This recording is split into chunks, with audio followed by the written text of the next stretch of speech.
Supporters of Niger's military junta have rallied against foreign interference in the capital as the country marks its Independence Day. Protesters waved Russian flags as they demanded the immediate withdrawal of French troops stationed in Niger. Western countries, as well as several of Niger's neighbors, have condemned the recent coup. The West African regional group ECOWAS has imposed tough economic sanctions and is threatening military action. Neighboring Nigeria has also pushed up the pressure by cutting off power.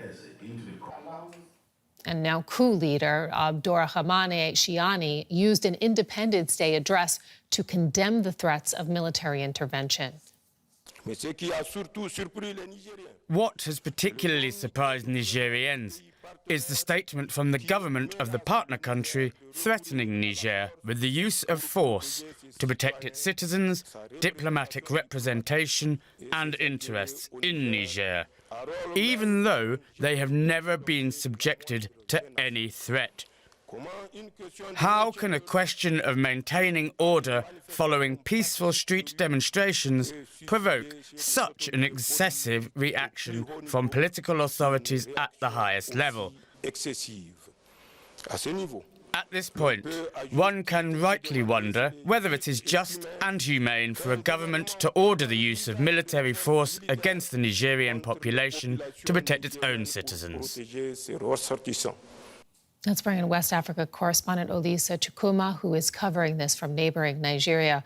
Olisa, we just heard there Niger's self-declared coup leader sounding like he's not planning on backing down.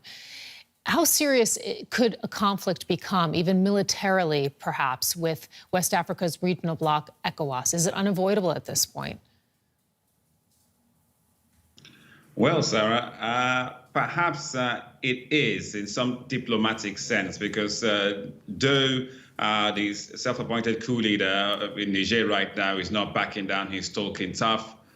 There are negotiations, simultaneous negotiations going down in the country with delegations from ECOWAS led by former Nigerian military head of state himself there alongside the Sultan also there, in the country to see what they can mediate, while at the same time ECOWAS chiefs, defense chiefs are also in Nigeria's capital Abuja, also looking at what options that they may have, which with indications suggest that military intervention might be the last option. So it is quite avoidable if they follow the diplomatic route, although we can also say that while you have that on one hand, on the other hand, you have the number 2 man of the junta currently now in Mali, speaking with the Malian, junta regime there. So you're asking, it looks like both Niger and ECOWAS are exploring all forms of support that they can, they have on their table at their disposal. But hopefully it will be avoidable to avoid, it will be good to avoid violence. We've been hearing about some protests, some demonstrations taking place amid what is Independence Day today in Niger, which marks the nation's independence from France back in 1960. What's expected? How ironic, you have to say, Sarah, just 1 week after the coup again, and now they have Independence Day. Well, protests have begun, demonstrations have begun, although not as violent. We expect it not to be as violent as we saw last week when, French embassy was attacked and vehicles and stuff were burned. But we hope it's going to be a peaceful demonstration. They will mark their Independence Day in the capital. There will be civil societies in the country have called for people to come out and demonstrate. But there's also the whole issue of, waving the Russian flag, which also raises the flag, more eyebrows, because if this is supposed to be the celebration and marking of their independence, then we're supposed to see Nigerian flags rather than, Russian flags and anti-French sentiment. So we hope it doesn't descend into that. But protests and demonstrations are expected all throughout the capital, Niamey, today in Niger. DW West Africa correspondent Olisa Chukuma, thank you.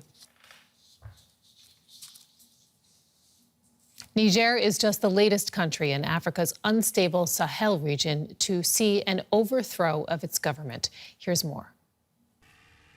Niger's status as one of the few democracies in the Western Sahel appears to be going up in smoke. The African nation adds its name to a list of countries in the region that have witnessed coups in recent years. Niger joins neighbouring Mali, which saw the military stage a mutiny in 2020. In 2021, a second coup took place there. That same year, Guinea and Chad also witnessed their leaders being overthrown. In Burkina Faso, there were 2 coups in 2022. The instability, caused in large part by militant Islamist groups, has caused particular concern to democracies across the region, and especially to those in the bloc of countries that form part of the Economic Community of West African States, or ECOWAS. Anchored by Africa's most populated country, Nigeria, ECOWAS also serves as a peacekeeping force. During times of political instability and unrest, member states send joint military forces to intervene. But the most potent tool in the ECOWAS arsenal is its ability to suspend member states from its economic grouping. Mali, Guinea, Burkina Faso, and now Niger have all been suspended following coups. Niger's junta has been given an ultimatum by ECOWAS too.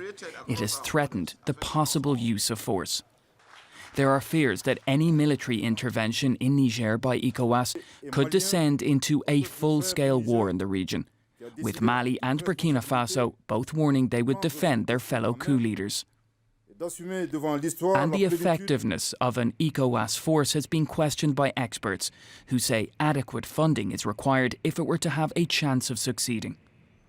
Plus, it could lead to a worsening of an already dire humanitarian crisis in the region. And we are joined now by Kabir Adamu. He is with us from Abuja. He is a security analyst with Beacon Consulting. Welcome to the program, and thank you so much for joining us. We just saw in that report power had been seized in Mali, Burkina Faso, now Niger. Why have governments in the Sahel been so vulnerable to coups? Good morning, Sarah. So essentially, it's a question of legitimacy, the way they emerged during, elections. So that also speaks about the authenticity and the electoral process in most African countries, and in this instance in West African countries, where the outcome of the elections are questioned. And then, of course, governance, where governance does not necessarily translate to meeting the needs and desires of the people. And then we can also extend it to the entire democratic system, how that system has not been able to address the needs and to meet the interests of the people. Sadly, we should also speak about the post-colonial legacies that countries like France have led. The system that France maintained in West Africa and other African countries has seen France very instrumental in these 3 components that I've mentioned, in governance, in elections. And sadly, because the effect is not being felt by the people, they most times question the legitimacy of those governments, and the result is the coup that we're seeing. It's been said and speculated that Russia might be seeing an opportunity here for increased influence. How vulnerable is Niger to falling under more influence from Russia and its Wagner mercenary group? So extremely vulnerable. Niger is dependent on foreign aid to meet its basic needs. And if the foreign aid coming from countries in the Western countries, the US, the EU as a bloc, and then bilateral ones from France and even Germany as an example, if that is cut off, Nigerian government cannot survive on its own, and so it would look towards countries like Russia. Now, the argument is Russia is facing its own sanctions as a result of its invasion of Ukraine. So how much can it extend to countries like Niger? It's also increasingly desirous of maintaining a good relationship with a partner like Nigeria as an example. And Nigeria, the regional hegemon in ECOWAS, Russia would not want to do anything to destabilize that relationship. So I see Russia playing more of a stabilizing role than necessarily a destabilizing role. It would be interested in forming some form of relationship with Niger, but not at the detriment of its relationship with a country like Nigeria. Meantime, we've been seeing European countries evacuating their citizens. We've been seeing West Africa's regional bloc, ECOWAS, imposing sanctions, Nigeria cutting electricity supply, foreign aid being cut, et cetera. I mean, this is really a lot of pressure when we talk about, what the situation that the coup leaders will be left with. Can they withstand that pressure? So that depends on the current geopolitics.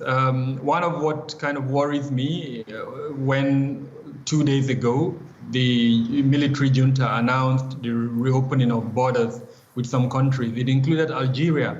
And that speaks a lot, because if a country like Algeria does not support this international stand, then it leaves the junta some opportunity, really, in the terms that Algeria is an opening to the North African corridor, as it were, and then by extension to Russia as well. So a lot will depend on how ECOWAS as a bloc, and then of course the international community is able to get the support of blocs in North Africa, the Arab countries as an example, countries like Turkey, and then more importantly, Russia and China. Now, if that support is gotten, then yes, the pressure will be enormous on the military junta. If, however, the bloc and the world is not able to get the support of this country that I've mentioned, then the pressure will ease on the military junta. Kabir Adamu, security analyst, thank you so much. Thank you for having me.